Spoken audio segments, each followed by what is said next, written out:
और इसी बीच बड़ी खबर है जयपुर से। देसी घी और डेयरी उत्पाद निर्माता और कारोबारियों के यहां पर आयकर छापेमारी जारी है। दूसरे दिन भी दस्तावेज खंगाले जा रहे हैं। आयकर अधिकारी दस्तावेज खंगाल रहे हैं। राज्य के 4 शहरों में आयकर छापेमारी का मामला है।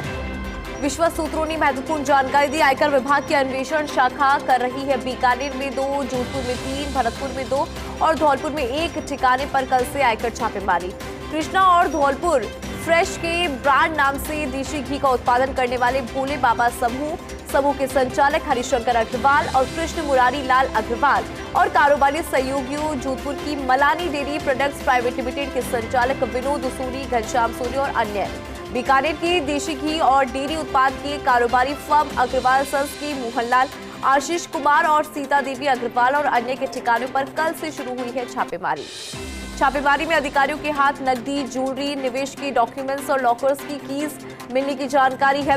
साथ ही खर्च समायोजन में बोगस कंपनीज के बिलों का लेन देन भी अधिकारियों ने पकड़ा। तिरुपति मंदिर लड्डू घोटाले से जुड़े कुछ कारोबारी भी इसमें। और ज्यादा जानकारी के साथ एसोसिएट एडिटर विमल कोठारी जी जुड़ गए हैं। विमल जी, क्या अपडेट है आपके पास इस पूरी कार्रवाई से जुड़ा?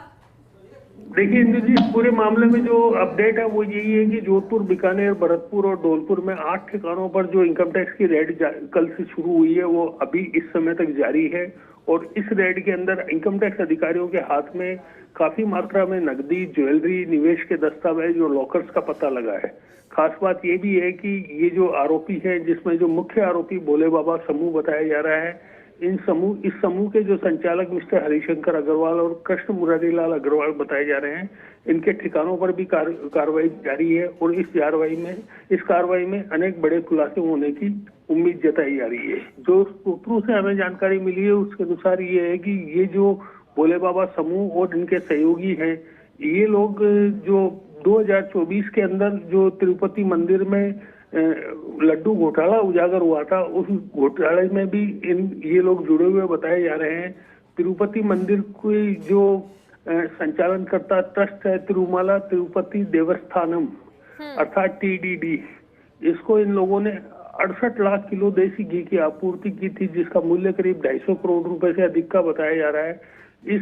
ये जो देसी घी की आपूर्ति की गई थी, वो देसी घी वास्तव में ओरिजिनल देसी घी नहीं होकर के सिंथेटिक देसी घी था, जिसका उपयोग वहां पर जो लड्डू का निर्माण होता है, जो बताया जाता है कि एक दिन में करीब 1500 किलो घी से 3 लाख से ज्यादा लड्डू बनाए जाते हैं। और उस लड्डू के अंदर इस घी का उपयोग किया गया। इस मामले में CBI भी कार्रवाई कर रही है। CBI ने भी इस मामले में कई बड़े खुलासे किए हैं, जिसके अनुसार ये है कि उत्तराखंड के जो भगवानपुर में भोले बाबा ऑर्गेनिक डेयरी के नाम से जो इस समूह की एक इकाई थी, इस इकाई ने नकली देसी घी बनाने की एक यूनिट बनाई, दूध खरीद के झूठे रिकॉर्ड तैयार किए और इसके जो संचालक है, इन संचालकों को भी CBI ने गिरफ्तार किया। खास बात ये भी है कि ये जो डेयरी है, इस डेयरी ने 1 बूंद दूध और मक्खन की खरीदने की और सैकड़ों किलो देसी घी बना करके उसे TDD को आपूर्ति कर दिया। इस पूरे मामले में राजस्थान में जो 4 शहर हैं, जिनमें जोधपुर, बीकानेर, भरतपुर और धौलपुर बताए जा रहे हैं, इन चारों ठिकानों पर इनकम टैक्स डिपार्टमेंट की जो अन्वेषण शाखा है, इस शाखा की कानपुर इकाई है, ये छापेमारी कर रही है। ये कार्रवाई आज भी दूसरे दिन जारी रही है और इस कार्रवाई में कई बड़े चौंकाने वाले खुलासे इनकम टैक्स अधिकारियों ने करने का दावा किया है। इन लोगों के हाथ में स्टॉक में भारी गड़बड़ी के अलावा जो फर्जी बिलों के उपयोग करके स्टॉक्स में हेराफेरी का भी आरोप लग रहा है। ठीक है विमल जी, बहुत शुक्रिया इस खबर पर जानकारी और अपडेट के लिए।